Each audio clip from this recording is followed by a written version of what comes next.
ළමයෝ මොකද්ද උතන්ට වෙලා කරන්නේ උදේ ඉඳන් පොත බදාගෙන ඈ දැන් මං කුසියට වෙලා තනියම බත් අඹ මැරෙන්න ඕනද හොඳ නැද්ද ඔය පොත් ගුල්ලෙක් වගේ පොත බදාගෙන ඉන්න වෙලාවේ මට පොඩ්ඩක් උදව්වක් කරන්න වෙනවා යන්න කුසියට ගිහලා වැඩක් පළක් කරන්න මොකද්ද පුංචි අම්මේ අනේ පුංචි අම්මේ ඉතින් මට එක්සෑම් ළඟයි ඒකයි මම මේ පාඩම් කරන්නේ පොත අතේ තියාගෙන අනික මං ගෙදර වැඩ ටිකක් ඉවර කරලානේ ඉතින් මේ පාඩම් කරන්න ගත්තේ බලාගෙන හිටියේ මෙච්චර වෙලාවක් කාමරේ අස්සට වෙලා මොකද්ද කරන්නේ ඕක අස්සට වෙලා හිටියා කියලා හරියද වැඩක් පළක් පුරුදු වෙන්න හොඳ නැද්ද ගිහිලා වැඩක් පළක් පුරුදු වෙන්න කෙල්ලෙක් වුණාම ඔහොම ඉන්න හරියන්නේ නැහැ අනේ පුංචි අම්මේ මං ගෙදර වැඩ ටික කරලානේ ටිකක් නිදා ගන්න ආවේ. මගේ ඔළුව රිදෙනවා උදේ ඉඳලා. ඉතින් මං පැනඩෝල් පෙති දෙකක් බීලා නිදා ගන්න ආවේ. මේ අර නංගිට තිබ්බ සොසේජස් කරල් මොකටද ඔබ ඔක්කොම කෑවේ?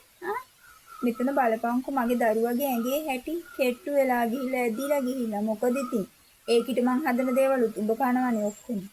එහෙම කරන්න එපා. මං ඒ ළමයට සොසේජස් බෙදලා තිබුණේ. ඒව ඔබ කන්න යන්න එපා. මං ඔබට කනවා නම් මං ඔබට කියනවනේ.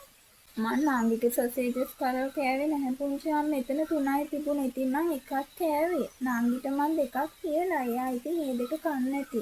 සමහර විට එයා මේ දෙක කාලා මං කෑවා කියලා මට බැනුම් අස්සවන්න හදන හැටි. මං එහෙම කළේ නෑ. කන්න කියලා මයි හිතාගෙන හිටියේ. දැන් ඉතින් ඔය ළමයා කැම්පස් කියලා හිටියා මන්ද. දැන් අවුරුදු 20කුත් පැනලානේ. අනික ගෙදර දොරට ඉතින් බරක් වෙන්නත් හොඳ නෑනේ දුවේ. හොඳ නැද්ද ඉතින් කසාදයක් කරගත්තා. මං ඔය මේ හොඳ පිළිම ළමයෙක් හොයලා තියෙන්නේ. ළඟදි මෙන්නවා මේ අපේ ගෙදර. ඔය ළමයාව බලන්න. කැමති වුණා නම් හරි ළමයෝ. දැන් ඉතින් ඉගෙන ගත්තා මන්ද. ඕ මොකද්ද පුංචි අම්මේ? අනේ පුංචි අම්මේ මට දැන්ම කසාද බඳින්න බෑ. තව කැම්පස් එකේ එක්සෑම් 3ක් තියෙනවා ඉතින් ඒක ඉවර කරලා තමා පුංචි අම්මේ මං ඒ තීරණය ගන්න. මං ඔයාලට බරක් නම් මං බෝඩිමටම වෙලා ඉන්නම්. මං ගෙදර ඉන්නේ නැතුව.